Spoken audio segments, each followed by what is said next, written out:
That's my fact. Yes, sir. Yeah. We live? We lit? I think we lit. Good. We lit? So please. Hold on real quick. Hold on. I gotta make sure I'm straight. Yeah, make sure you good. I'm straight. I'm Yeah, straight. you good. Brush the grades. Yeah. They earn. Yeah, because if I take this hat off, it might rain in this No, bitch. don't do it. Don't Be do cloudy in this motherfucker. Please. Just state your name and tell me where you from. My name is Head Debiase, man, the one and only, man. You know, Head Debiase, Where you from? Block Debiase, DJ No Homo, whatever y'all wanna do. Where you from, man? Grand Rapids, Michigan, man. All day, man. Hey, and don't get it twisted, just cause I got all this Detroit on, man. Hey, Neff right there got me this coat, so that's why I got it on, you know. It look good though. Yeah, it's icy. You got the wasted on. Ice, yeah, shout out Wasted. Yeah, shout out Wasted. So we've been planning this for a while, man. Again, like we always say, we had these behind the scene conversations so much. Yeah. People don't be privy to them. So like I said, with V12 or Cop or Troy or you, they don't understand how deep the history goes as far as this music stuff in Grand Rapids and what's been going on. So can you kind of tell me where you got your start at in kind of DJing? Was it always DJing, or did you rap too? Was it rap? Nah, hell no. So you always been a DJ? Yeah, I always been a DJ, no rap, dog. So no how rap. did you start DJing? I started DJing from, I always watch my uncle. Well, it's my big cousin, but I call him my uncle, which is Mr. Hurd. Okay. I don't know if you know Mr. Hurd. What's his Tall name? Mr. Hurd from Ottawa. Okay. The principal. Yes. He used to be the principal. That's my cousin. Okay. He used to DJ back in the day, you know, so I used to watch him at the family reunions and all of that, you know what I'm saying? Family reunions, family events, whatever picnics that we had. So I always took a liking watching him, and I always liked music anyway, so I used to rock out watching him, listening to him DJ, and then my sister's boyfriend used to be a DJ. Okay. And he, at the time, he was at Maxie's. Okay. He was the DJ at Maxie's when Maxie's first opened up. Shout out Anthony Shelton, man. I used to watch him in his basement making tapes and everything. So when I saw him with cause see, Mr. Hurd had the tables, he had the Technique 1200s and all that, but he was doing like the classic old school DJ, talking smooth on the mic and just putting the songs on and all that. But because he was going crazy with it, making tapes, cutting up, doing tricks, all that. So when I saw that, I was like, oh shit. Like that's what I'm trying to do, some of that, you know what I'm saying? So that's where it originally started from. Those two and my cousin Derek, man. So do you remember the first party you DJed? hell yeah, I remember the first party. All right, tell me the first party. First party was at Aircoys. I was in the 8th grade, and we was having a school party after school, and so we in the party and the music keep cutting off, like middle of songs, they cut the music off, go to the next song, and so I'm like, man, who DJing, man? Who playing the music? Who's the DJ? Yeah, so I go over there and look, and I'm like, man. So I asked the teacher, I'm like, yo, I got all of the music at home. Can I go get my music and come back and DJ? She was like, if you can make it back in time.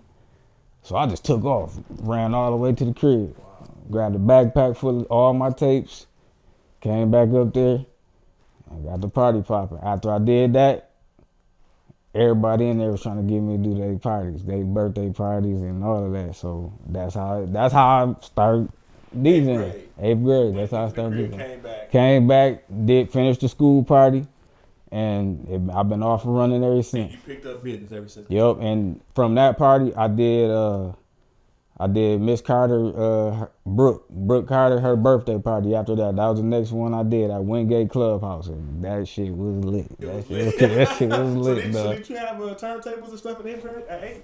Nah, I had a mixer. My pops had bought me a mixer, but I didn't have nothing but like I had a tape deck and I had a 5-disc changer. Okay.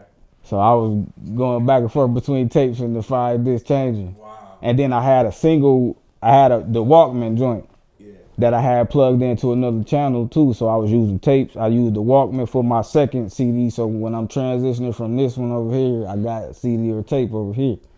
So that's how I was operating until I got some money to That's crazy. to get it popping. So a tape deck, a 6-disc CD changer, The Discman and the Discman.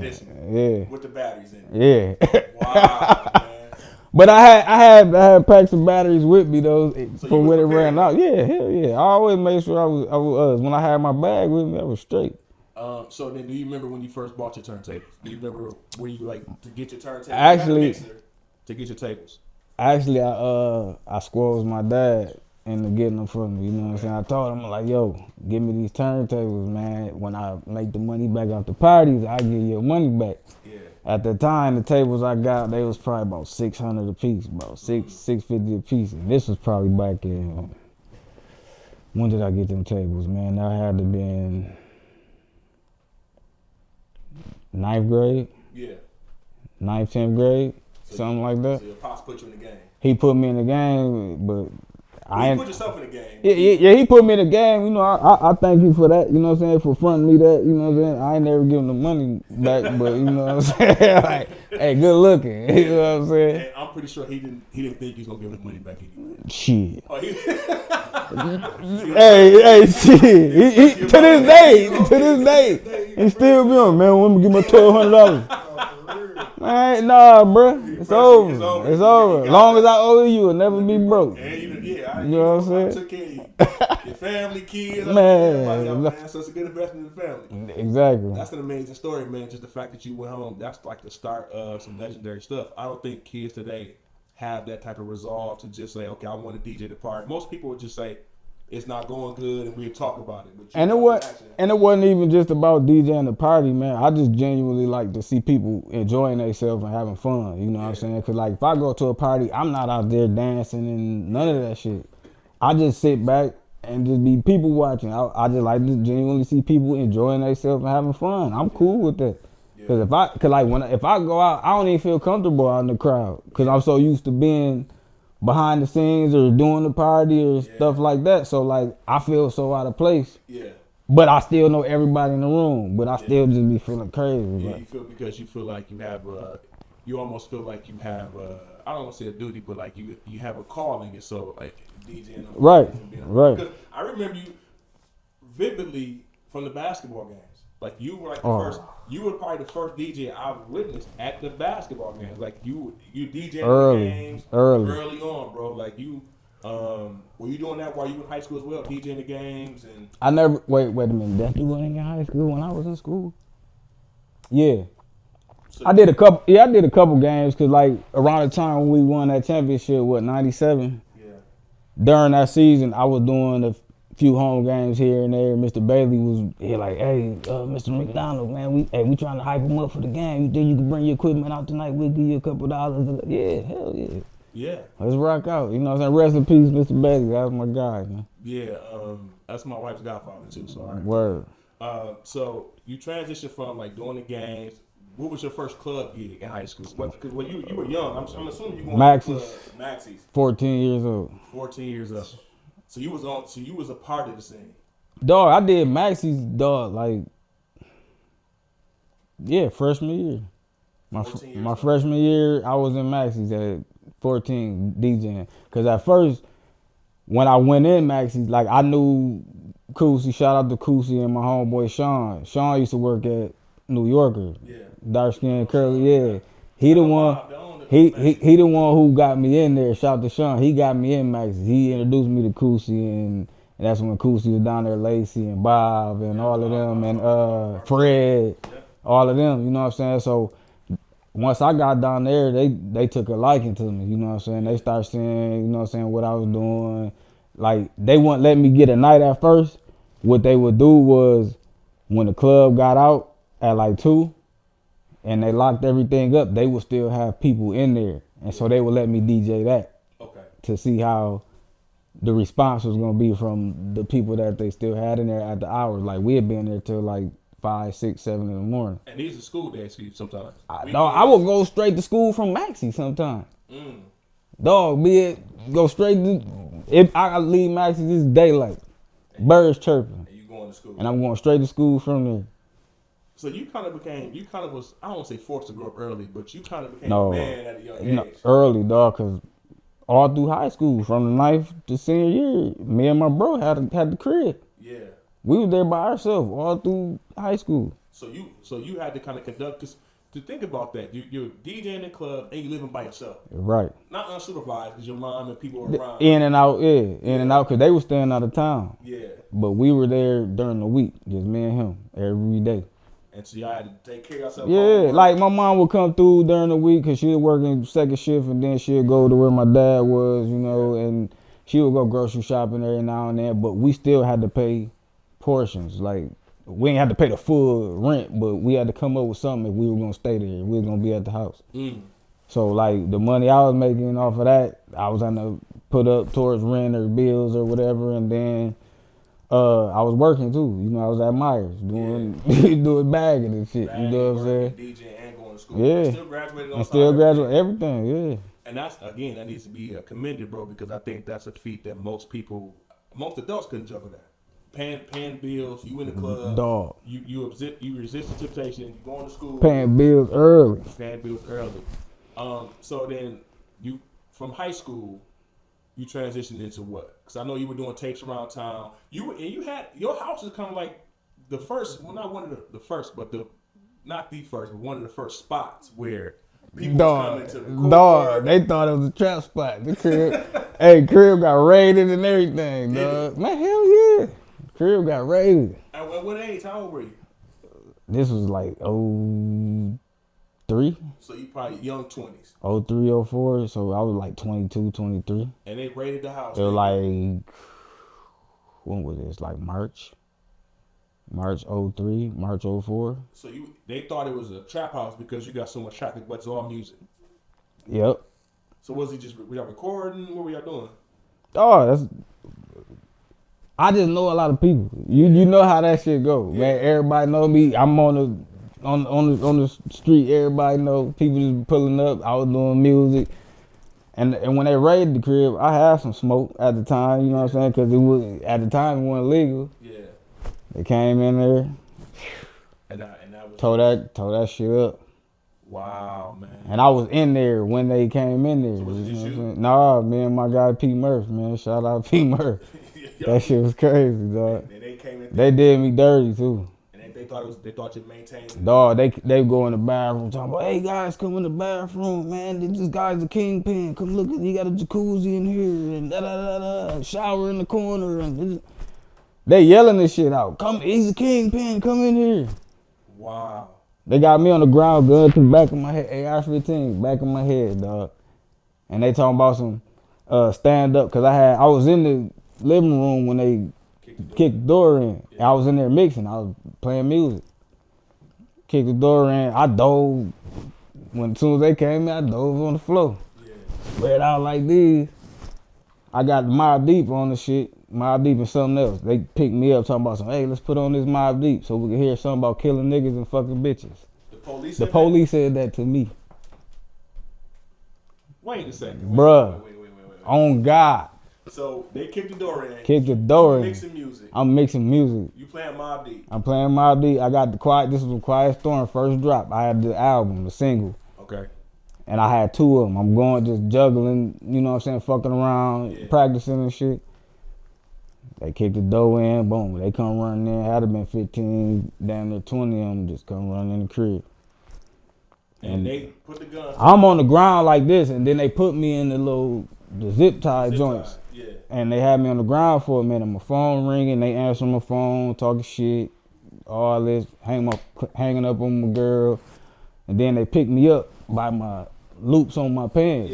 Picked me up and then talking about, hey, if we take these cuffs off for you, put on some Mobb Deep and so they telling you to put the Mobb Deep on. They said put this Mobb Deep on so we can hear something about killing niggas and fucking bitches. Nah, man. I looked at this dude, I said, man, wow. I said, y'all trying too hard, man. And probably the whole neighborhood calling because your street is probably packed. Dog, they put me in the chair. They opened the front door, man, and put a chair right there in the front door and just sat me right there while they was going through the crib. The whole neighborhood out in front of the house.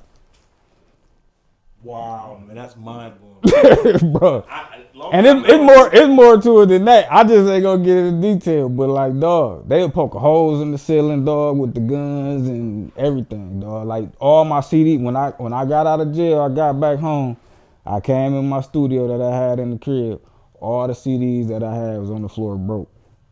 You could see footprints on CDs and everything. Like they just broke it just because. Wow, man. So I literally had to start over because at that time it really wasn't like it was vinyl. Like I was doing vinyl, but this was the CD era when CDs was just taking off. Yeah. So it was vinyl and CD, you know what I'm saying? And I had everything. I had to start my whole shit. That was your whole collection. Whole collection. So again, the thing I've been picking up on. So Troy had a fire. Me too. House fire too. See, and Comp had a flood. Same house. And then you had a fire and got raided. Destroyed everything. Yep. Wow, man, that is. They raided the house after the fire. So after you got everything, I lost shit. I lost everything first. This was my second time around, and then when I got raided, I lost shit again. And so you know, and I think what that speaks to too is people when you say your price is your price to DJing, they don't understand. They don't understand, dog, bro. How much I got invested in this shit, man. You got invested your equipment, what it costs to bring stuff to these events.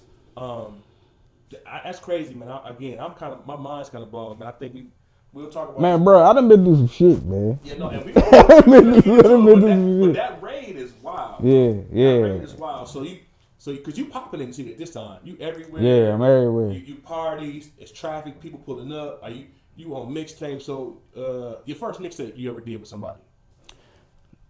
I probably say the first one, really official one, probably be the one I did with Will. Okay. And Joe, Will, Big Joe, and A1, the very best of Gun Rule. Okay.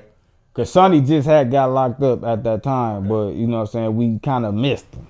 So talk about how y'all became friends, because y'all was all kind of like, they had like the 4 rappers and you was the DJ and y'all kind of like.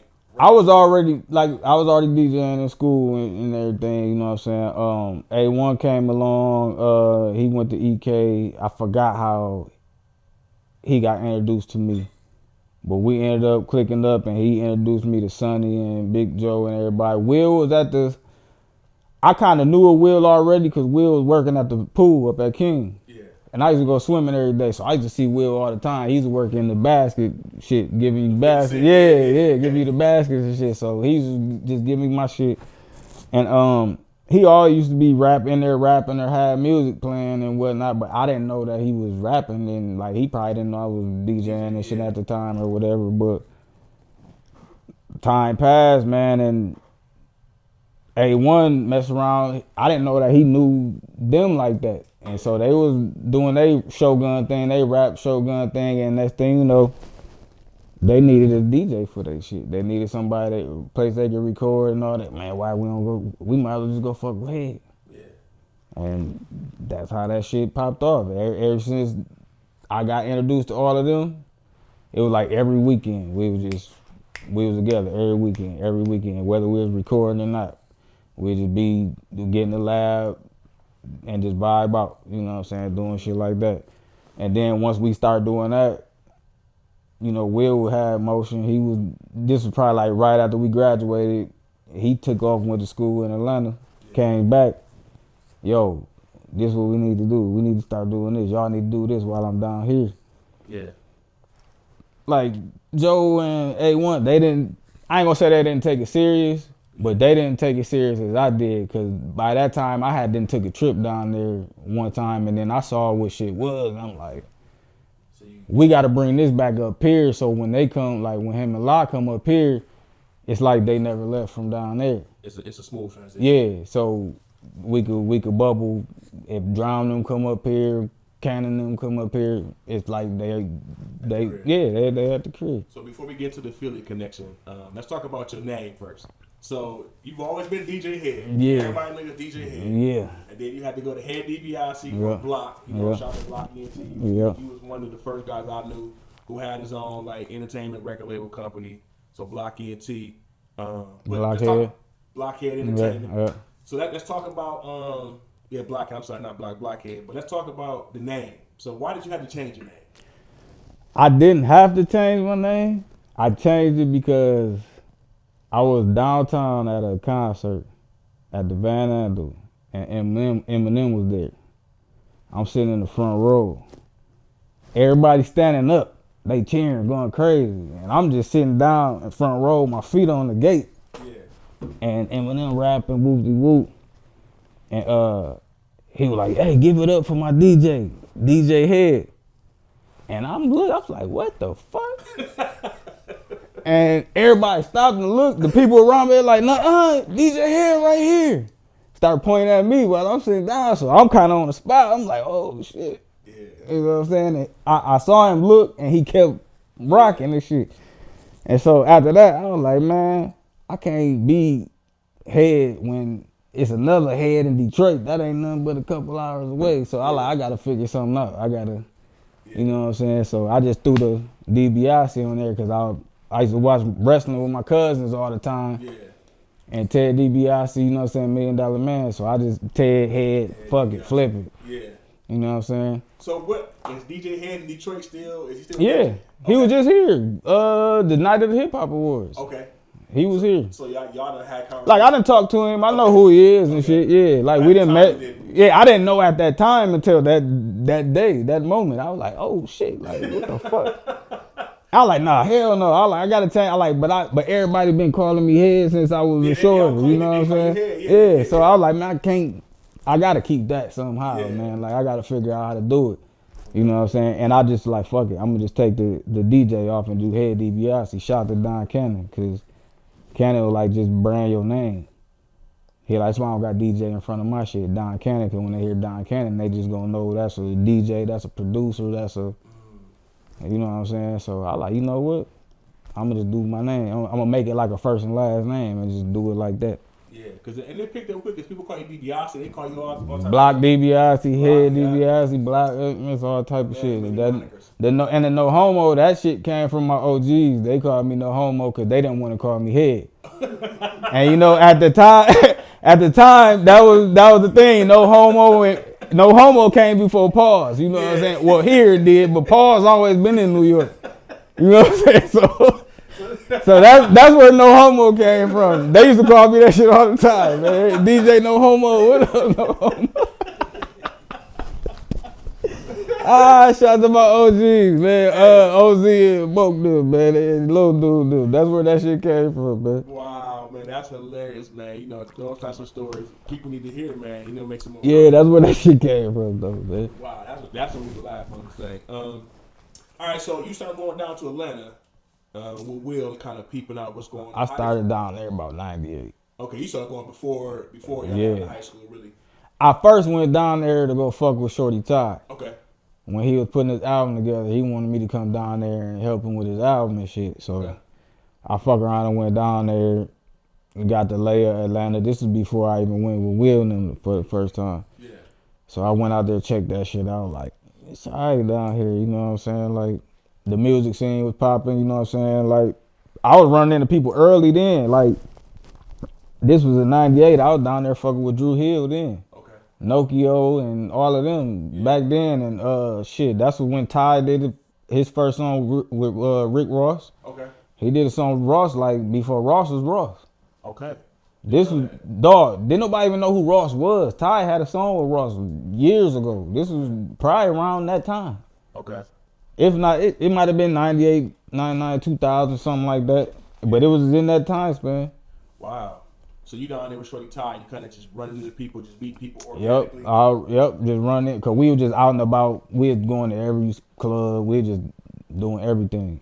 Yeah. Just hanging out. And we were just running into people and shit. So I'm like, damn, was this easy out here? Like, what the fuck? Yeah. So you there when it's bustling? Dog, I was down there that whole time it was busting. BMF, all that shit. I seen all that shit first hand. So you experienced a lot of stuff, man. That's really like that most people can't even imagine. Dog, we used to be down there like damn near twice a month. You know what I'm saying? Driving down there, just soaking it up, man. Rubbing elbows with everybody. You know what I'm saying? Because once that affiliate shit came into play, it was grass in the field, play ball, dog. Because like you don't know who gonna come by the studio, dog. You would just be sitting there, dog. Here come Slim Thug. Here come Paul Wall. Here come T.I., here come PSC, here come Young Dro, here come the Franchise Boys, here come, man, dog. Motherfuckers just coming through, dog. Yeah. You be sitting on the couch chilling, watching TV, motherfucker walk in, bam, buzz me in. It's the nigga on TV. Oh, he be like, man, what? So you went down there with Shorty Ty, and then you coming back and forth, and then I came back. I went down there once to go get with Ty on his album, and then after that, that's when Will called like, bro, need you down here a little more. Need you to whoop de whoop. So I'm like, bet. So I started going down there, video shoots, studio sessions. just to be in the mix. Yeah, just to be in the mix so they can get familiar with who I was. Because he was, you know what I'm saying, he down there saying I got a DJ from the crib, whoop de whoop, this and that. So I like, man, I got to start making my face known. They got to start seeing, show face, you know, so.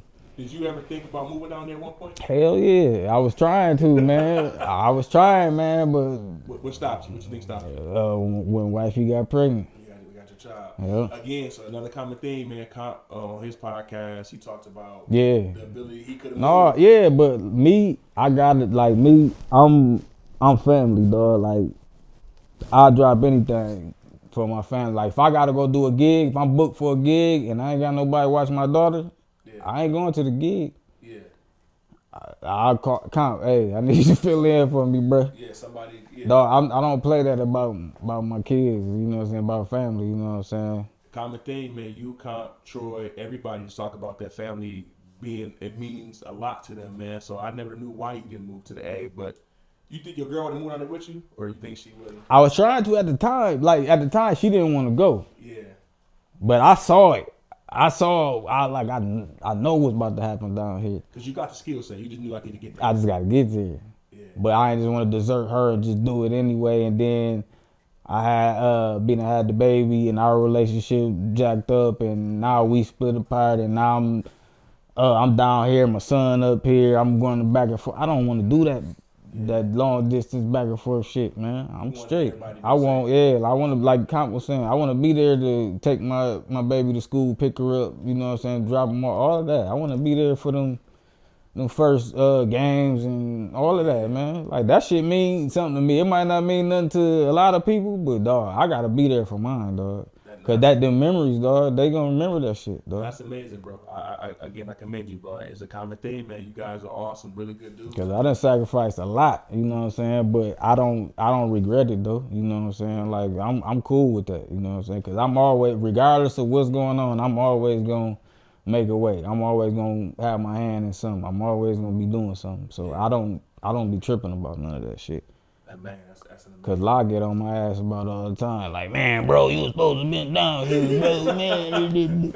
Shout out to LAC. Because they know your work ethic, bro. I feel like as a DJ, people really underestimate. DJs become A&Rs. All of that. They become producers, all of that. Yeah, because man. you guys got an ear for the music. Lil Jon was a DJ. Yep. People like that, they don't think they understand this. I think Ludacris was a DJ. Yeah, so I think they kind of just pulling you in because they knew what your caliber was. And knew what I was capable of doing. Yeah. And they wanted me around them. I knew what they wanted, but it's like. Did that, you think, cause a little friction between y'all? In a way. Yeah. In a way, but much as I was going down there, I think that made up for it. Yeah, but like you were missing much. Right, but it's like, I get you want to feel like, okay, I got my team here with me all the time. So when when we need to do this, we could get right to it. I don't gotta wait. You know what I'm saying? But what helped with all of that was technology. Like when what's this shit called? When Dropbox came out, that helped a lot. You know what I'm saying? Especially like with recording. Yeah. Cause like I would have somebody down there at the studio in the A. If they was recording Will, they would just Dropbox me the session. And I'll mix it down, you know what I'm saying? Because I was doing all of the mixing for all of his projects and shit. Oh, where you mixing too? Yeah, I did all the Will shit. I didn't know that, man. Yeah, I mixed all this shit. Okay. From what? From the very best of Gun Rule all the way to the Fly 2. No, Aquamarine. Okay. Aquamarine is probably the last shit I did. Okay, so you mixing. So between you and V12, y'all handled a lot. Yeah. Yeah. Hell yeah. Yeah, cause I was doing it before V12 was. Before V12 was on there. Yeah. Get down there, he said he like.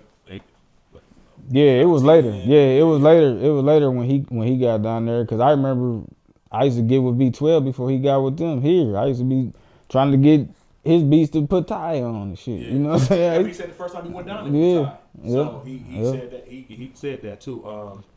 That's amazing, man. So you get down there, you back and forth into the A. I remember you telling a story one time about Don Cannon and how they stayed and it always stood out to me because I always feel like they were solid guys. I got to go to the studio a couple times. I was there a couple times. I love Cannon, man. Cannon the real nigga, man. Cannon solid. Can you tell that story you told me about? You said something because this is when you first got to the A and they was breaking in the car. Yeah, man. What year was this, dog? Whatever year. See, a lot of this shit a blur to me because there was so much shit going on, dog. Like it pop, pop, pop, pop, pop, pop, dog. I don't even remember what year none of this shit was, dog, because there was so much shit going on. I could just tell you by what music was out at the time or what was on TV. Yeah. So whenever Flavor of Love was out, Okay. with the chick Bucky and all of them on there. That's your time stamp. Yeah. We was I went down there for the weekend. We were down there for a video shoot. And the night before we were leaving, Don Cannon was like, yo, I got a party tonight, a Flavor Love party with Flavor Flav and all of the chicks and Franchise Boys, and there was a whole bunch of people, Rocco, all type of cats. And he like, y'all should come, you know what I'm saying? Like, he like, y'all know y'all straight, y'all good, y'all come through. And CeeLo was with me, Sax Grip. Okay. Who else with it? Black, Blizzy. Blizzy was down there. So we pull up to the party. We get out we drove a Hummer down there, the H2. So we parked the truck, we get out, go in the party.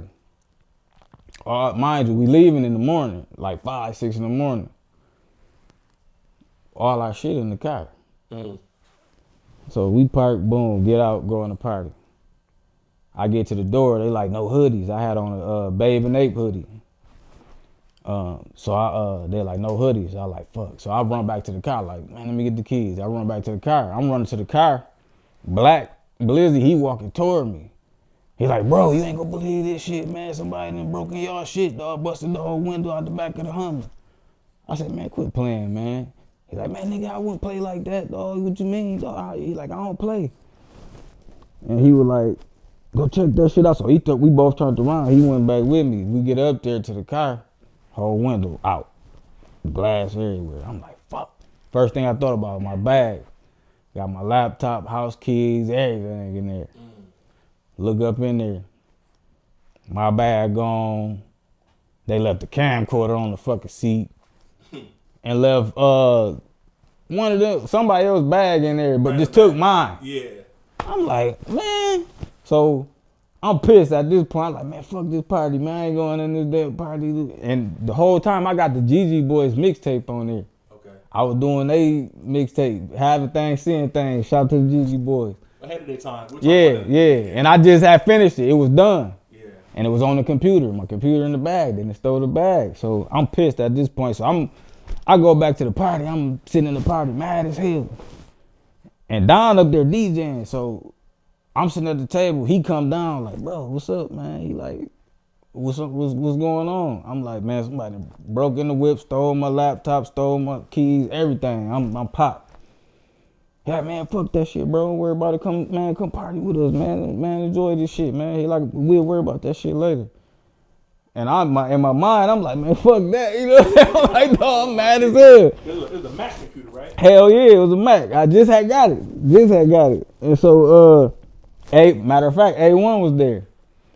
And so A1 like, yeah, bro, come on, come on, let's just go party, whatever. Man, I said, no, I like, man, give me your keys, man. I'm finna go ride around and see if I see these motherfuckers. See somebody. Yeah, because if I see him hopping out. Yeah. So I'm riding around downtown Atlanta in his car by myself, just rolling. I'm looking, I'm lurking. Man, I ain't seeing shit, so I go back to the party, man. And so I go in there, have me a couple little drinks or whatever. This is when I was drinking. And so Don was like, I was still sitting down, but I'm on the stage. I'm next to him. He like, bro. He like, man, call me. He like, call me in the morning before y'all leave, man. He like, I'm gonna get you together. I'm gonna make sure you straight. So I'm like, all right. So in the morning, I called him and shit. He like, bro, meet me at Lennox, dog. Meet me at Lennox. And I was right across the street from Lennox. We was at the hotel. So I'm like, I'm already over here. I'm at across the street. He like, meet me at the Apple store. So I go to the Apple store. He already in that motherfucker. He like, bro, pick out whatever computer you want, dog. He like, it's on me. I said, nah, bro. I like, you ain't gotta do that shit, dog. Like, man, I gotta take this L, like, whatever. He like, nah, bro. He like, you fan, bro. You fan, man. Pick out whatever laptop you want in here, bro. I got you. It's on the house. I was like, bet, fuck it. Grab that MacBook, boom. The next one up from what I had. Grab that motherfucker. He like, all right. He like, meet me back at the studio. I'ma load your shit up. I'm gonna put Pro Tools. I'm gonna put everything on there for you. He loaded my shit up with music. He put Pro Tools on that bitch. He put all type of shit on there. Hooked me up. And people don't understand how expensive Pro Tools is. Back then, yeah, man. It wasn't really no pirated versions. Nah, man. Like at that time, Pro Tools, I want to say it was like $1,200. It was like $1,200 for that shit. And that was just like the standard basic pack. That wasn't the full blown shit. Yeah. So shout out to Don Cannon. Yeah, Don, my dude, man. Shout out Don Cannon, for real. That's what's up, man. So let's talk about the tape that you've done. So you talked about the GG Boys. So everybody that's really tuned in with the music, they feel like the GG Boys was had their time. They was. GG Boys was way ahead of their time, man. Cause they were doing that shit before I got with them. Yeah. They already had projects out, albums out, songs out, you know what I'm saying? Personalities. Yeah. Boss Ruff or somebody. Dog. Yeah, like everybody was somebody in that group, dog. Yeah. And they had a fan base. Like they literally had a fan base, dog. Like they was doing shows when we used to be at like the I ain't gonna say the Rock, but when we was at when Karma used to be Phoenix and all that other shit and Half Moon and all that, when they used to come in there and do shows, man, what? They had people out there singing the words and everything, dog. This was early though. This was early, yeah. I remember. Man, look. I remember that. That basketball, all of that, man. Yeah. They was ahead of Yeah, they was. Had something to do with it. I also used with Shetty a lot and Spaz. Yep. I did a lot of shit with Shetty and Spaz. Then my guys, GG Boys, man, shit. You from Uptown too, so yeah. So you had a lot to do with a lot of Uptown music and a lot of that stuff behind the scenes, and you've always been accessible. People have always been able to call you to ask questions. I'd have been around you, I'd have been with you. People walk up to you and ask like, "Yo, what do I do? X, Y, and Z?" And you all the time. All the time. For what? For what? Like, I ain't no gatekeeper shit. It's just like, dog. If I know, I'm gonna tell you. Like, cause what work for me might not work for you, but I'm gonna tell you. Yeah. So try this. Here you go. So we know about the Corey Guns. You built MTV twice. So yeah, more than twice, but I know the Corey Guns tape was pretty big. Yeah. Name some other tape that you've done before we get to the Corey Guns situation. Let me see. Well, we did all the Willie shit. Like I did a lot of live shit too. Like I didn't host none of that shit, but I mixed down shit on live tapes, a lot of live tapes. I did, like I told you, most of Willie shit up to Aquamarine. I hosted the first Fly. Fly 2, we did no hosting on that. We just did it like an album. Shit, I had a project with my guy, Pay the Boy. Rest in peace, Pay the Boy. He was out of Arizona. Yeah. That was my guy. Is it Huey earlier? Yeah, Huey. Yep. I did a project with Huey and my guy, Crucifix, out in St. Louis. Rest in peace, Huey. That shit was popping down in the Lou at the time. Dog, I done did all type of shit. I'm trying to think, man. I done did so much shit, cause like, Marvo, I was rocking with my guy Marvo in Chicago. I used to be over there all the time. My guy Sean Mack over in Chicago. Shout out to Timbuktu, rest in peace. Chicago. My guy YP. Yeah. We did project in Chicago. My guy Sinatra, Super Knot, down in Columbus, Ohio, Exec Gang. I did some shit with them. Dog, I done did all type of shit. I did a project with Ray J. I did, it's called Everything Rich and Ruthless. Okay. This was, what year was that? I don't even remember the year of that, dog. But yeah, I did a whole project. This was around the time when he did the Kim K shit. Okay. He had the shit out with K Slay. I Hate the First or something like that? Yeah, he had the whole mixtape out with K Slay. It was called Ray J Uncut. Okay. And after that, I did the mixtape with him and his boys. It was what was it? What was it? EOE, KOE, EOE, some shit. Okay. But yeah, like my boy Max Lux over there, shout to Lux. Yep, Ray J, they held shit down when I came out there. You know what I'm saying? But what about, so how'd you get connected with Corey Guns? How did y'all connect? I know it's an affiliates type situation, but you and Corey had a good chemistry, seem like. So yeah, me and Corey we was fucking around before, you know what I'm saying? I reached out to him like years ago, you know what I'm saying? And ended up getting a response. He hit me back and shit. I was surprised, like, shit, all right.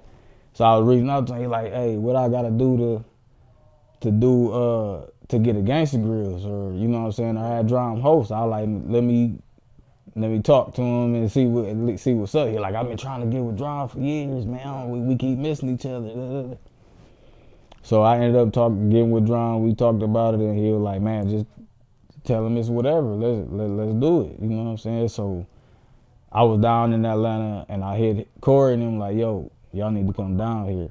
You know what I'm saying? Come down here. We're gonna shoot a video to one of the songs, and then that way you could talk to Drum. Y'all go to jail. We could put all this shit together, see what we gonna come up with, what we gonna do, shop beats, whatever.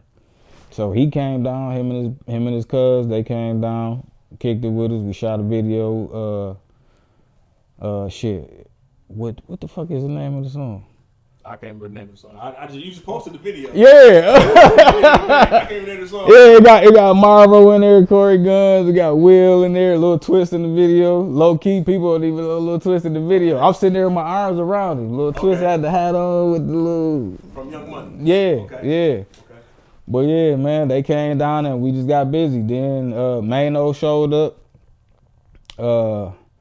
Who else showed up, man, that when we were down there? Wayne and Birdman was down there when they came. Them niggas got us kicked out of the studio, out the radio station. Wayne and Birdman? Yeah, man. How they get you kicked out of the studio? No, they ain't want nobody else up in the radio station but them. Oh, even y'all, the Affiliates, everybody? Dog, they kicked everybody out. So you got... They left Drum up there, but everybody that was up there, everybody else, Mano was in there, Corey Guns was in there, me, Will, all type of people.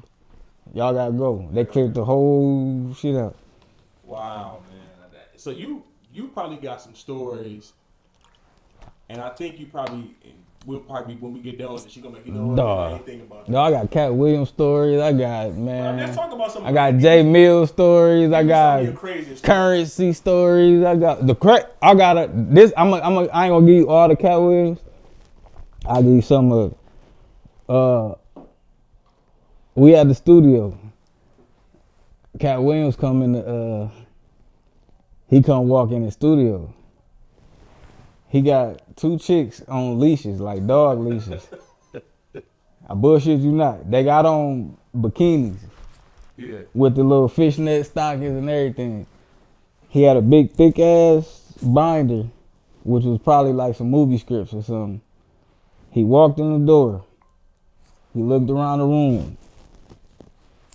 He grabbed both of the chicks, did like this. They came in. He started talking to them. He handed one on the binder. They stood by the door. Didn't fucking move, dog, for like 2 hours. Did they talk to anybody? They didn't do shit, bro. They stood there, didn't move. They was holding their leashes. One had the binder, didn't move, standing by the door the whole time. Bro, I was tripping, dog. I was like, man, what the heck? That money do. Then he pull out. Was he there to record, or what was he doing? He was doing the Gangsta Grills. Okay. He actually came out with the Gangsta Grills. Okay. So we go in the room, me, La, Busta Rhymes, Cat Williams, and Sense, Trendsetter Sense. We going back in the office. We back there talking about the Gangsta Grills and shit. I'm just in there sitting because this ain't my business, you know. I'm just in there sitting, kicking it. So Cat Williams pull out a box of cigarillos. I'm thinking it's a full box. He pull out a box. It's full, but he got all blunts already rolled up. He put one out, light it, pass it. Put another one out, light it, pass it. Put the next one out, Light it, pass. He did all 5 of them, passing around the room. Me, Live, Busta Rhymes, since we all in there getting fried, talking about this gangster grills, right? Next thing you know, Bus was like, they was talking about the incident where him at the airport or something with a gun, or people fucking with him out in the streets and shit. And Bus was like, Cat. He like, man, you gotta watch yourself, dog. You know what I'm saying? You little out here, man. You know they'll fuck with you easy. They'll fuck you up. That nigga put out a big ass pistol like Batman, like Joker did on Batman. The big long revolver. He put that bitch out. He like, I ain't worried about nobody fucking with me. Bro, we was in there crying, laughing, dog. I was like, dog, where the hell this fucking gun come from, bro? No, we was in there tripping, dog. High already. Man, already fried, dog. And this whole time the girls at the door. They still at the door, bro. We come out, dog, about 2 hours and past, dog. We come out the office and shit, they still at the door. Like, it's people in the little lobby area, but they still at the door, same spot. Ain't moved. Ain't said a word to nobody. Ain't said a word. Bro, he say pimpin', been pimpin', just been pimpin', bro. Then Busta Rhymes, he leave out, a Hummer pull up, a bunch of Fruit of Islam dudes hop out. Yeah. They made a path for this nigga to get in the damn Hummer. I said, man, get the fuck out of here, man. Like, come on, man. Like, is y'all serious? That's like a Tuesday at the man. So, you know, so really, I don't know how they feel about it, but you should write a script on this, bro. Like, it should be. No, I've been thinking about, cause I got some more shit, though. I got a lot of fucking stories, you though. should write a script on this. I've been thinking about it. I swear I have. Cause I got some shit. You got some shit. Days and times you spent in the studio down there, and the stuff you saw. Oh, E40, dog, Mac Man, Currency, fucking Ron Browse. Remember he had the A-Rab money. So what's your most memorable gangster grill you saw getting made? Because you saw a lot of them down there. You saw a lot of artists. Has there ever been an artist that you was like, yo, like this nigga nice. Like he come in here, he do his shit, like he good. At the time, early on, I say Young Dro. Dro. What made Dro so special? That nigga was cold, man. Like his wordplay, dog. Like, and then like the shit he be talking about, the nigga ain't lying. Like he got that shit. He was pulling up in that shit. The clothes and everything, the cars he was talking about, he matching the whips and everything. Like look like Pokemon, all that. Dog, man, real shit. Dro's coming through. Purple label, polo, all that shit. I feel like Young Dro is he underrated. He could have been he underrated, but he could have been a way bigger artist. He could have, but I know he had his problems. It was T.I., man. That's what I think. You think it was T.I.? That held him back. A little bit.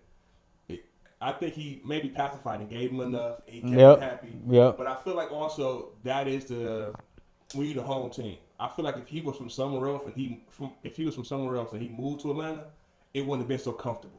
Right. When you at home now, yeah. Back to the hood. And he know everybody. You know what I'm saying? Yeah. He comfortable. Yeah, like Dro in L.A. or he from L.A. moving to Atlanta is different. And see, like I saw that whole Jeezy shit. The Jeezy Gucci. I'm just saying, like all the Trapper Die, all that shit. Oh, you saw his rise. Yeah, I saw that because I saw the Lil Flip and T.I. shit. Okay, you was far road for that. Dog, I was the first motherfucker from here to hear that shit because me and Dron was at the Radisson downtown. Okay. And I'm in the room with him because Jashad threw a party and it flopped. Okay. And Dron was like, man, I'm up out of here, man. I ain't staying in this shit. So he was like, hey, let's get up out of here. So he out in the car with me and left. He like, man, take me get something to eat and whatever. So we go back to the Radisson and we talking about, I'm asking him like, who the next person out the A or what's the next move? Yeah, who next? He like, man, this dude named Jeezy. Okay.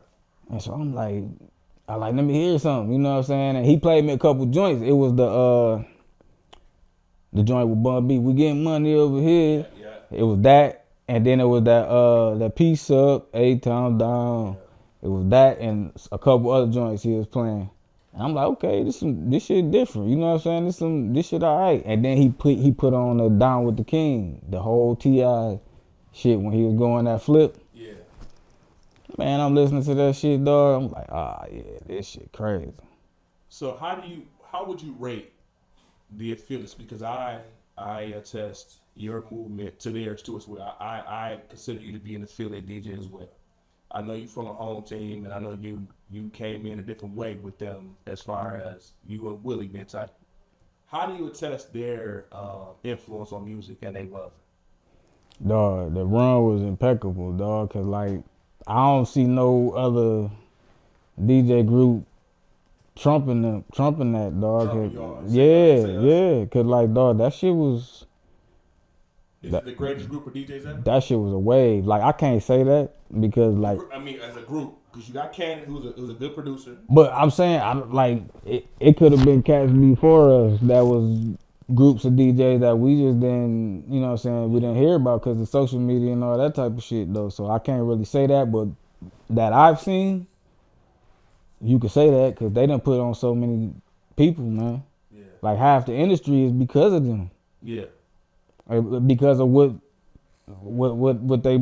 cats brewed up and put together, man. Cause like, man, you gotta think about it. If you sit and think about all the cats that's out now, where would they be without them gangster grills that they did? Yeah. Wayne. It bridged the gap for a lot of people. Hell yeah. Like, dog, it's hella cats that, dog. If you didn't do a gangster grill, dog, your shit you didn't go to the next level at that time. Why you think everybody was trying to do gangster grill? Because they knew if they did a fucking gangster grill, your shit was stamped and you was out of here. Everybody that did gangster grills at that time, go back and look. All of them had album deals, was getting signed to labels, Atlantic or any of that shit. Go look. Off the gangster grills. Go look. Even the R&B gangster grills was good. Go look. Yeah. Trey Songz. Yeah. Jeezy, Gucci. Wayne, Dro, all these niggas they didn't have album deals before this shit. Yes. Gangsta Grills came in and then it was the brand, man. The radio, y'all had the radio on lock, y'all had the parties on lock, and the mixtape. All that shit. Cause there's other DJs you probably don't even know about that was part of that shit, man. You got Ox Banger, you had JC, he from Detroit, you know what I'm saying? You got Infamous, he from Lansing. Yeah, I know you know Info, but like I'm just saying, like, shit, man, it was Jamad, it was a lot of cats down there that was part of that shit that people probably didn't know of because they were down there. Yeah. Cannon was like more like a nationwide thing at a point in time because they shit it took off like wildfire, though. Wow, man. And again, I got a very small sample size. I came to the studio once, and like you said, it's just like you mentioned, there's cars all over the place, Lambos. Bruh. Willie had the BMW. Yeah. BMW had the sticker on. I said, bro, how you got a tow sticker? He's like, man, I've been gone. He was on the road for so long. Yeah, it should be parked in there. And so we went to the club, and they all backed out. Drama went first. He went to the club, and then everybody was parked, and La pulled in front. So I'm in the car. Mm-hmm. Me and Sound Effect, me and Steve out there. And this is my first time going anywhere with them down there. You know, I know La my whole life. La ran every stop sign. No, bro, that's how we do when we down there, and if it's more than 3, 4, 5 cars, everybody putting them hazards on and just rolling. Nigga. It ain't no stopping at nothing. And so I'm the last car. I'm like, wait a second, these niggas running like, oh, dog, you seeing flashes going through the intersection? They sending tickets to your crib and shit. Hey, for real, I done had hella tickets sent to the crib because of that shit, man. And then we went to the strip club. Went to Onyx. So we get into Onyx. So me, Paul, my brother, me, Paul, and Jay, somebody else. We all sitting there, mouth open. We ain't all. La come bump us, and it looked like it's women everywhere. I guess this is before BPL because everybody had a body shit. Women everywhere. I think it's a Nando, a DJ that got murdered. Yeah. So Nando was on the mic down there. He sounded like he killing it. Gorilla Zoe drunk. He on the stage throwing money up. Outside is shout out to Zoe, that's my guy. It's Jagged Edge outside. They drunk, falling on the floor. Like Atlanta was free from one single park was in line, and she was like, bruh, we all go behind Drama. She's like, damn, is Drama from Michigan? Bro. Because it was all Michigan IDs. Bruh, dog. Buck is there with live. I'm telling you, man. I watched the whole thing, man, and to really be removed from it now, I didn't really understand. Like, I knew it was going on. But to recognize that greatness in that short amount of time, everybody coming to the studio, it was like a seamless process. Bro. And you guys had a good hand on a lot of Michigan guys. Dog, bro, you wouldn't even believe, dog. You go down there think you at the crib, dog. Like, you like, damn, you down here too? Like, what the fuck? Like, dog, I'm telling you, dog. But my greatest memory of all of that was Drum birthday party. Okay. I don't remember the year, dog. What was on? What music was playing? What show was on? Bro, this was when Slim Thug just had started popping with. He had like a boss and all that shit. I don't remember what year, but like, bro. Take us back to that this night. was the party at? It was at Visions. Wait, was it Visions? Yeah, this was Visions. Visions ain't open no more. But this club was big as hell, dog. It had like 4 or 5 clubs in the inside of it, dog. When I tell you everybody and their mama was up at that party, dog. Bruh. The football players, NBA niggas, dog, everybody, all the rappers, dog. From Yo Gotti to Mobb Deep to Dro to PSC to Keo Spikes, motherfucking T.I. and that bitch, Trick was there, Allen Iverson, dog. Wayne and Trina, this was when Wayne and Trina was together, you know what I'm saying? They was sitting in the booth. We had a booth in VIP, ours was the first one. Wayne and Trina them right here, Dipset right here, Allen Iverson them right here, Trick them right here. Dog, bruh. BMF got the rest of it. Got everything. Dog, I ain't bullshitting, dog. Hundreds of bottles, dog. Hundreds. Bro. Do you think Atlanta could ever be that way again? Hell no. Why is that? The crime took over and that everybody moved down there. That and it just the social media, dog. That and social media, the crime, all of that. Cause like, dog, I saw that BMF shit firsthand, dog. Like they was really doing it. Popping bottles. Dog, when I say hundreds of bottles, dog, hundreds, dog. They coming out of wheelbarrows, bro. Bottles, wheelbarrow sparklers, dog.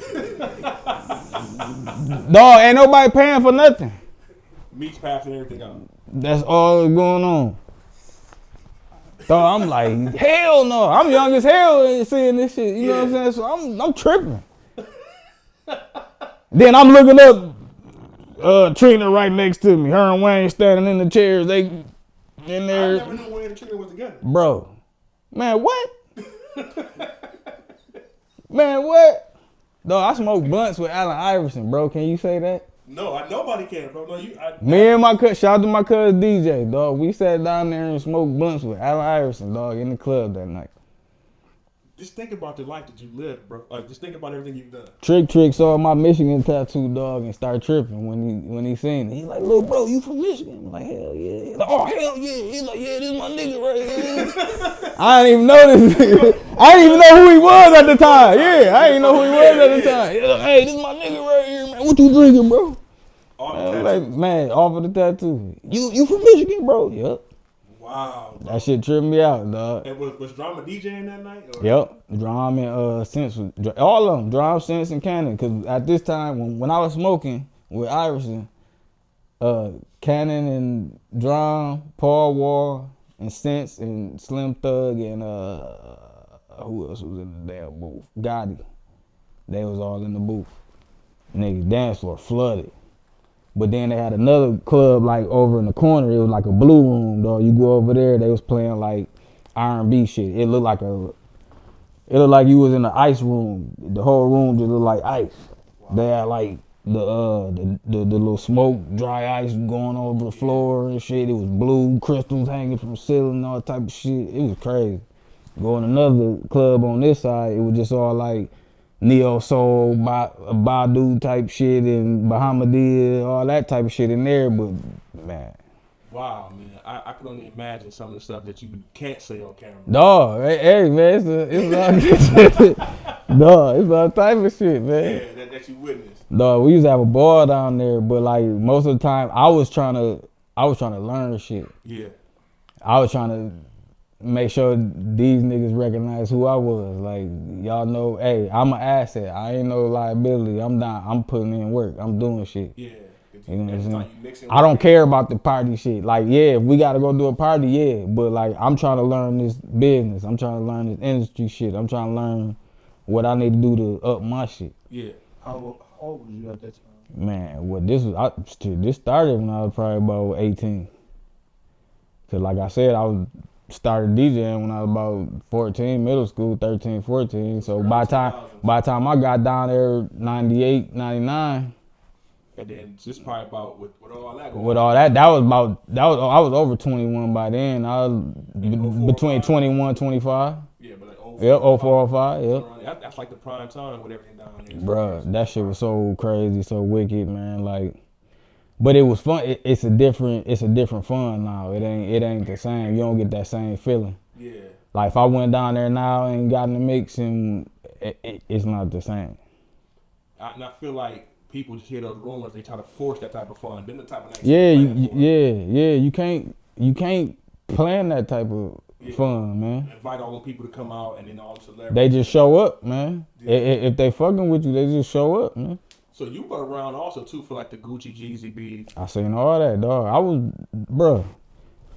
We had the studio when that shit popped off, that Gucci and Jeezy shit, and then Drum got involved with the Jeezy shit. They started riding past the studio with guns hanging out the window and shit. Jeezy and them people.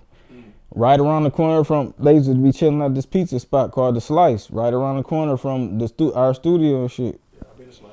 Yeah, so you know how it was kitty corner. Yeah, it's right there. Right. So we all outside in the parking lot. Hell, people out in the parking lot. Then you would just see blue Lambo ride by, nigga hanging out the car with a gun. Yeah. And then they just pull off and hit that side street. And so, you know, a couple people go walk down there and go check the scene out, you know what I'm saying? They got a whole bunch of people out there too, so it's like. Yeah, but think nothing happened. Right, cause I mean, stuff happened, but not major. When I saw that, I said, "Yeah, I'm about to slide. Cause I ain't got nothing. At this time, I wasn't holding in. I was like, "Shit, I'm about to slide. I ain't got nothing." How critical? Not critical. How important was La to their movement when La came down? He was a big part of it. You know what I'm saying? Cause he was helping with the. I don't want to say security, but like muscle and keeping validity in the streets. Yeah. You can say that because certain events, like people was trying to take advantage of Drum them, man. They was trying to bulldoze them, act like they wasn't nobody. You know what I'm saying? So they needed that type of structure or muscle or whatever you want to call it. They needed somebody or something to come in and.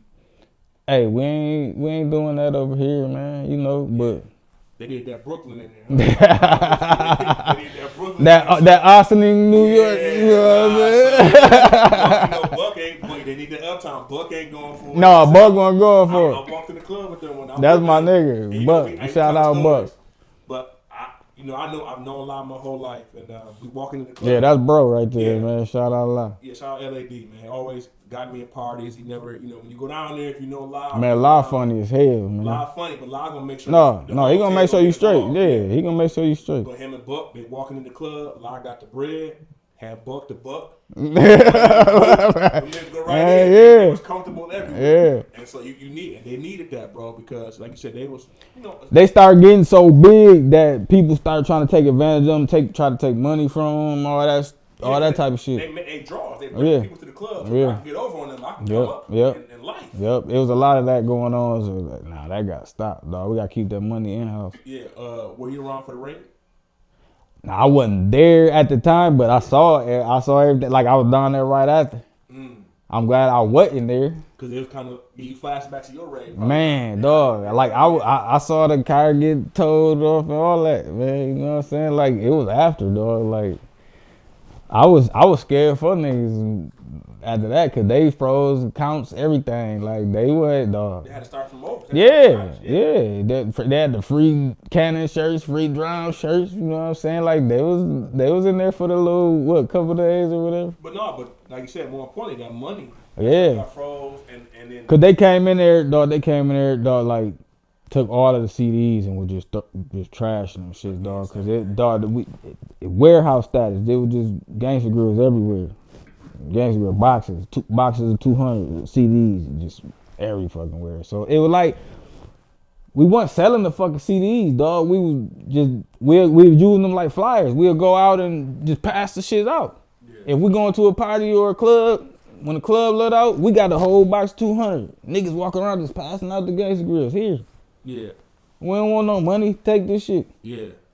You know what I'm saying? Already, it's already, if you doing that shit, yeah. You know what I'm saying? So it's like, we not out here popping the trunk, hey, we need 10 for this. Nah, that's what the RIAA, that's what they was thinking. Like, oh, they selling all these CDs and whoop-de-whoop. But the artists that's on these fucking CDs, the label is paying us to make them. So it's like promo. For promo use only. Promoting their album, their upcoming album, because most of the time the artists was doing the Gangsta Grills before the album dropped. Yeah. Because they was using that to promote the album. They might throw one of the songs on the album on the Gangsta Grills, one or two of the songs on the Gangsta Grills, so you could get a taste of what's gonna be on the album, so you could go buy the fucking album. Yeah. That's what was going on. And most of the time the fucking labels was paying the DJs to do this shit. They paying the fee. So how the fuck is y'all coming to trying to kick the door in and doing all this when y'all paying us to do it? Yeah. That sounds like some backdoor stuff. Yeah, man, dog. You know how they do? You know how you know how it go, man. That shit crazy. It's wild, man. And send niggas through the fire. Yeah, cause them boys was in the Drum and Cannon were in the history books. Yeah, but look how it turned out though. Yeah, I mean you got to go through that fire to make it through. Yeah, like for sure. Somebody got that type of yep, for sure. I really want, before I forget, I want to say congratulations, podcast of the year. Oh, word, Street Soldiers. Yeah, Street Soldiers. It's your brainchild. We had DJ of the year. Now you podcast of the year. You know, man. What made you get behind the camera more so and start producing stuff like that? I always been on that, man. Like I always fucked with the camera and like Photoshop and all that. I always like creating shit. Like, cause like I said, I'm gonna do something regardless of what's going on. I'm gonna figure something out, dog. Cause like I'm a man in many hats. I do all type of everything, man. Video editing, Photoshop design and shit, flyers and CD covers and book covers, whatever, all that shit. You know what I'm saying? So it's nothing, man. The camera shit, like I said, I always been on it. I always been messing with cameras from the old Nikons and the old Canons and the from disposable cameras. You can go back to disposable cameras, dog. You know what I'm saying? Hell yeah. So I know they kind of your two co-hosts said they kind of ended. Now you gonna still keep it going? You thinking about adding somebody? Man, I'm waiting on them niggas, man. I don't know what they doing, man. Look, Jock City, OZ, what we doing, man? Yeah, you can't. Jock City, what we doing? Yeah, I agree, man. You can't win podcast of the year and don't try to. Dog. I mean, Two Bright Guys will probably get it next year. Dog. Y'all got to defend the crown. Yeah, you hear it? Y'all got to defend the crown. Man. Hey, that shit hurt my feelings, dog. That shit hurt my feelings, man. Like you said, you can take a break. We ain't been recording the podcast. Nah, they know. It's plans coming, so we need that. Yeah. That friendly competition. Not even just that. You need people to keep it going. Like, you can't have one. Yeah. Just, people like, okay, what you watch? Like, you need, rising tide raises all boats. So we was rooting for y'all. I voted all. No, I appreciate it. Yeah. We talk about a lot of Richmond and just any questions we can answer. I know Comp was, always around y'all too, and I know y'all have V12 on there. Yeah, dog. I never seen that shit coming, dog. Yeah, man. So but they gotta get over that shit, bro. Nah, yeah. Y'all got to before I just be like, hey. Or you could jump in front of it. I think with your connections too, it might be your calling. But I can't. I don't. Like I would have did that before I got with them, but I don't want to do all that, man. I don't want to do asking all the questions and doing this and that, doing the camera work, doing the editing. Look, man, bro, that's a lot of work, man. It is a whole lot of work. So from the stories that you got, you can always come back here and tell No. That's that's different. That's different. I can do my own little segment of what I got to talk about, but you know what I'm saying? Like, far as like, if I'm gonna do the whole what I was doing with them, I'm not gonna do that by myself. Okay. Cause it was a lot of work. You gotta do the booking, you gotta do the editing, you gotta do the damn, you know what I'm saying, the recording. You got the audio, dog. Like, yeah, it is like. And then I gotta sit up there and interview you too and ask the questions and shit. Nah, man, hell no. Nah. You got the connections, man. Yeah, I could do it, but I don't want to. I don't want to do all that, man. We'll get some crossover shows and stuff, man. They don't understand what they got in you, bro. Cause I got hella people that you know what I'm saying, that I know and can reach out to, but I don't exhaust my resources, man. You know, and that's my next question for you. You kind of fell back from a lot of stuff. Yeah, man. And so, what? I know you said the kids and you want to be with your family. People. Did you kind of get frustrated with the music industry or what? Like, people, man. People, man. I ain't gonna lie. I don't even like people, but I deal with people. You know what I'm saying? I'm gonna keep it funky with y'all. Like, I rock with who I rock with, man. But man, is it a phoniness in the music that you couldn't take, or that too? Like, it ain't everybody. It just cats around here, man. Yeah. They too entitled. They expecting you to do everything for free. Don't nobody want a dog. So you'll go to such and such studio and pay them $125 an hour, and I'm asking y'all for $50, and y'all tripping about that. Yeah. You know what I'm saying? Like, come on, dog. Like, you think this shit? How I'm pay my light bill and shit? I'm simply recording y'all every day. Just let y'all do this shit for free. And mixing and everything else in the game. So that's kind of why you stepped away. Yeah, man. Cause I started feeling like I was getting, you know what I'm saying, people was taking advantage of me.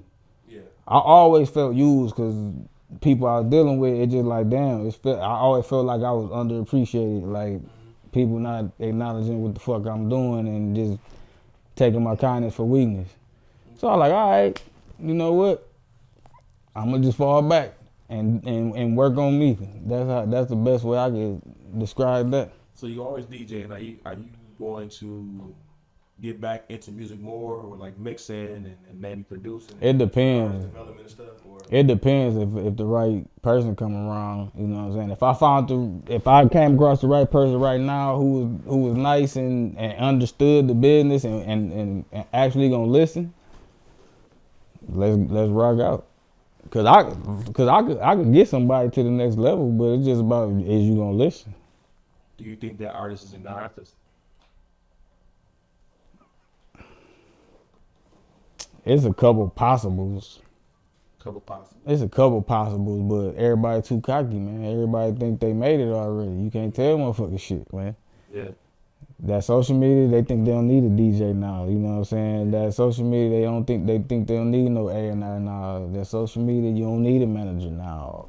I can do it all myself. Oh, I don't need to pay for promotion. I can just make a post. That shit don't, man, dog, you still have to pay for that shit, dog. Yeah. You still gotta pay for radio slots, man. You still gotta pay for the commercials on TV and shit. You still gotta hit the mom and pop stores with flyers and shit. You still gotta go to Wealthy Market and put flyers on the counter and hang a flyer up by the door. You still gotta do all of that shit, man. How the fuck you think you gonna make it? Yeah. If you ain't putting no work in? Yeah. Dog, if you shopping a single, it's gonna cost you at least $250,000 to get it out there properly. Yeah, radio and everything. Properly, if you going through the proper channels, it's gonna cost you $250,000, dog. Mm-hmm. With promotion and everything else and doing the right mixing and rubbing elbows with this person, that, because how you gonna promote this shit if you're not at this event, if you're not at that event, if you're not here where all these other people at? Everybody else that shopping their music here, why you not there? Yeah. And I think you know what I'm saying? Losing that aspect of being public and being approachable and being on time. No, it's this, man. It's this. That's what it is, man. It handicapped everybody from doing the leg work, man. Don't nobody want to do no leg work. Don't nobody want to do nothing, man. Everybody want to sit back and just and scroll. You don't see nobody out here doing, like, during them times when you was going to the A and seeing shit, dog, you don't see nobody doing that shit no more. You right. Do you see, like Con was talking about with the van, how many people you see with the vans rap? Yeah. Atlanta used to be flooded with them bitches. Everybody had a van. You right. Man, what? 2 of them, 2, 3. Dog, you go somewhere, you see flyers everywhere. They got flyers in the fence. Yeah. Just putting them on the telephone poles, all of that still. They still doing that. Yeah. That's why they winning. Yeah. That's why Detroit is winning. Yeah. They stick together too today. We don't stick together in Grand Rapids. Everybody in competition with each other. Sneaky competition. Sending shots, all this shit, dog. But like, y'all claim, when y'all talking, y'all claim this what y'all want to do. We gotta come together. We gotta do this. We gotta do that. But then next thing you know, you got X, Y, and Z beefing or talking shit about this person, or they fight. They done got to a fight at this spot, and bro, I ain't got time for that shit, man. Cause you go to the studio, you got somebody in the studio, somebody walk in with somebody you don't even know they got beef with. Now you got a problem. Or then call somebody they know they at your crib. All of that. Man, I ain't got time for that shit, man. Yeah, they missing the point, and I don't think they really said that it's money to be made. Dog. And it's like, it's to the point to where it's really no money in the music. It done got to that point because streaming, you ain't making no money, no. It's the shows. Podcasts making more money than the damn music, motherfuckers, dog. YouTube paying people more than the damn labels. Yeah. Yes. I agree. We trying to get there.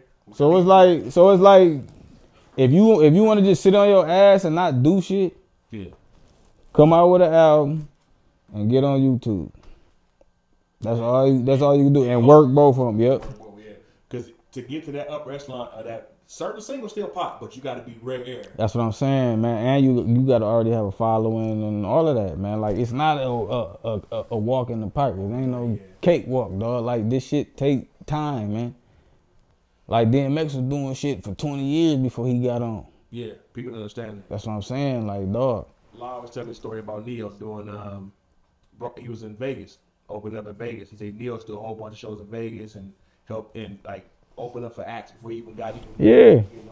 But that's how you gotta do it. Cause when I started, I was doing parties for free and shit. Yeah. Doing parties for $40. You know what I'm saying? Like, dog, just to get my name out there. Yeah. If I knew it was a big, like if TK was doing a party or something back then and he wanted me to do it, I would have did it for free because I knew who TK was. And the caliber of people was gonna come. That was gonna come. So I know that they'll be at, man, who doing your party? I want to do my party. Woo. So, all right, I know we took over your time. Last question, I'll say. Can you name some of the artists you opened up for? I know you, or you DJ for. I know you've done some big shows. Dog. And the places you've been. We'll make it a two-part because I know you've been around the world down there. So. Yeah. I done DJ for shit. I done did Raekwon, Meth and Red,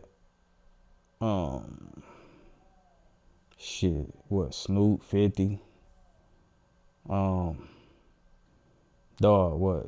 Hella to T.I., Yin Yang Twins, motherfucker, dog. All type of cats, dog, shit. I'm trying to think who else on this thing, man. A lot of Floyd Mayweather. Oh yeah, I forgot about the Floyd shit, man. Every time he came, we was doing he had called me and Buscat to come do the he'd rent out the whole hotel, dog, and have us in the lobby, dog. Like when the retirement party weekend, all of that shit, man. You talking about a blast. The one party with Ashanti and her mama was there. And that's funny you said that, because I was going to bring that up, dog, when him and Ashanti got into it that night. I didn't see them get into it. I saw that shit. Okay, but I know she went to her room, but Ashanti and her mama was there. Floyd got to ripping up all her posters and shit. It was funny as hell. I was there with, Lil Jon. He threw the 30,000, 40,000 in the crowd. Yeah. It's... Shit, Floyd threw 75.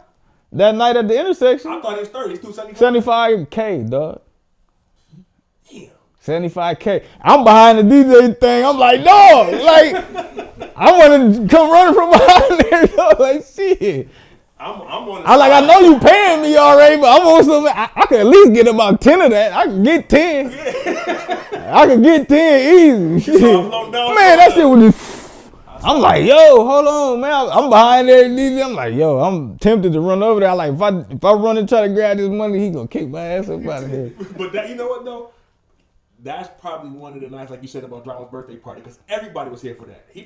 Floyd brought, it was Monica. Yeah, Monica, Regina King. At the basketball game.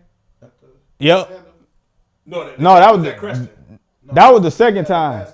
That was the first time. Okay. The retirement party he had Retirement party, that was yours was different. The one he talking about, that's when it had Ashanti and all of them there.